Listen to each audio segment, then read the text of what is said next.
যদি ভারত ও পাকিস্তানের মধ্যে পুরোদমে যুদ্ধ লেগে যায় তাহলে এর প্রভাব বাংলাদেশে বহুমাত্রিক ও গভীর হতে পারে। নিচে সম্ভাব্য প্রভাবগুলো তুলে ধরা হলো। রাজনৈতিক ও কূটনীতিক চাপ। বাংলাদেশকে কূটনীতিকভাবে ভারসাম্য বজায় রাখতে হবে, কারণ ভারত বাংলাদেশের প্রধান প্রতিবেশী ও মিত্র। আবার পাকিস্তানের সাথেও বাংলাদেশের কূটনীতিক সম্পর্ক রয়েছে। বড় শক্তিগুলো যেমন চীন, আমেরিকা চাইবে বাংলাদেশ তাদের পক্ষে অবস্থান নিক বা অন্তত নিরপেক্ষ থাকুক।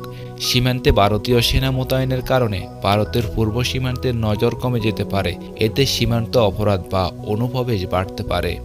বাংলাদেশে কোনো জঙ্গি গোষ্ঠী যদি সুযোগ নেয় যুদ্ধকে কাজে লাগাতে, তবে অভ্যন্তরীণ নিরাপত্তা ঝুঁকি তৈরি হতে পারে। শরণার্থী সংকট। কাশ্মীর বা পাঞ্জাব সীমান্তবর্তী অঞ্চল থেকে শরণার্থীর প্রবাহ হওয়ার সম্ভাবনা থাকলেও সরাসরি বাংলাদেশের দিকে নয়। তবে যুদ্ধ ছড়ালে আফগানিস্তান, পাকিস্তান দিক থেকেও কিছু অস্থিতিশীল লোক আসার সম্ভাবনা উড়িয়ে দেওয়া যায় না।